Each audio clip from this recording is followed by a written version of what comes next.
This is why this silly civil war that's going on in the GOP is kind of unimpressive to me. You know, I have this big problem with Donald Trump's rudeness, okay? His bullying, his nastiness. I have a big problem. But it's not like the country is going to fall apart because Donald Trump has bad manners. He'll be here for a while and then he'll be gone, like every president. That's not the big problem. But yesterday, I mean, first, let's start with Corker, Bob Corker, who's kind of a moderate Republican. He and Trump have been going at each other, and they go at each other over the tax breaks, the tax reform. And Trump says, stay off people's retirement money, and Corker said, well, we're going to be the judge of that.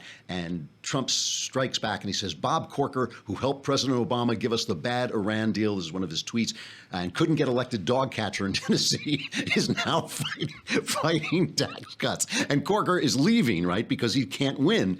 And so this is what Corker said. He comes back and hits back against Donald Trump.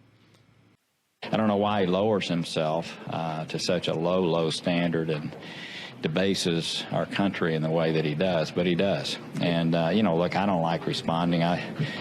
You know, you can let them go unanswered, but and it's just not me we don't do tweets like that. We've responded twice to, again, untruth. But, you know, it's unfortunate that our nation finds itself in this place. Is the President of the United States a liar?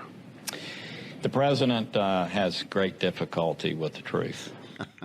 So Corker is saying that Trump lied, that he helped Obama pass the Iran deal, and the press is backing him up. Like the New York Times has a headline saying, oh, yeah, this is not true. But like everything Trump says, it's not a lie. It's just loosely stated. What happened was Obama made this Iran deal, and he said, well, it's not a treaty. And of course, it was a treaty, but a treaty needs to be ratified by 2/3 of the Senate constitutionally. So Obama was just going to declare it to be in place. Corker hated the deal, so he passed this Corker bill, which basically said that the Senate gets to vet it and they have to re-ratify it all the time. But that made it easier for Obama to pass it. He didn't need the same numbers. And what they all said is, well, we had to do this or else Obama was going to do it illegally. But of course, if Obama had done it illegally, we wouldn't have had to do anything with it in the first place. It would have just been illegal, and they could have blown it up into a scandal. So Trump is right. Corker did help. So now Senator Jeff Flake. Flake is kind of an open borders guy in Arizona. He's got like 18%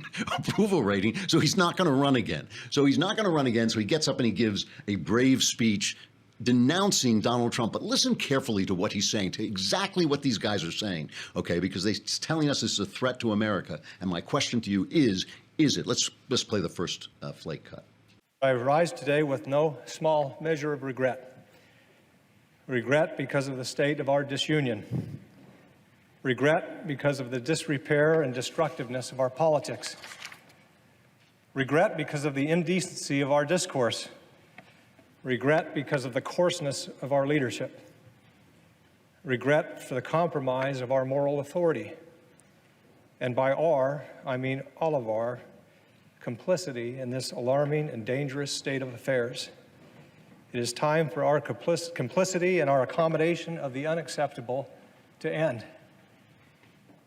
In this century, a new phrase has entered the language to describe the accommodation of a new and undesirable order, that phrase being the new normal. But we must never adjust to the present coarseness of our national dialogue with the tone set at the top. Okay, so what they're all complaining about, this great danger to America, is Trump's rudeness and his bullying. That is what it is. And I started to read this on Monday. I don't like to read my own stuff because it seems kind of silly to read my own stuff. But I just want to talk about a comment that I got on this. It's just a couple of paragraphs of a piece I wrote over the weekend that was put up on PJ Media. And I started as Trump. I get attacked a lot at PJ for being too mean to Trump. right? So here I get attacked for being too nice to Trump. So, whatever. So as Trump-loving readers of this blog have frequently complained, I am not always a fan of Donald Trump's personal style. I don't like bullies, and I prefer a president who thinks before he opens his mouth. I do, on the other hand, very much like many of the things Trump has accomplished: the great judicial nominations, the taming of the regulatory state, the restoration of the rule of law at the border, leaving the silly Paris Accord, the annihilation of ISIS, the attempts to hurry the implosion of Obamacare by suspending utterly illegal payments to insurance companies, calling out the NFL, and calling out the media on its leftward bias. That's an awful lot of good stuff, and it surely makes up for the big mouthery. Aside from a few stupid remarks that seem to show a lack of respect for the First Amendment, remarks that have so far not been followed up by any bad actions, I can't think of one instance in which Trump has behaved in a way that endangers the norms of American governance. He hasn't misused the IRS like Obama did, or corrupted the Justice Department like Obama did, or made illegal payouts to insurance companies like Obama did, or extended the power of regulatory agencies until they became a threat to constitutional democracy, like Obama did, or lied to the people about health care or Benghazi, like Obama did, or behaved so autocratically and unconstitutionally that he lost a record number of cases before the Supreme Court, more than any other modern president, like Obama did. In fact, Trump has been incredibly transparent with the public and has generally thrown legislative decisions to Congress where they belong. Where was Senator Flake when that was going on? Right? I mean, that's my problem. I understand that this guy is a big mouth, and I understand that he doesn't treat people the way I would like to see an American president treat people, and I understand that's bad news.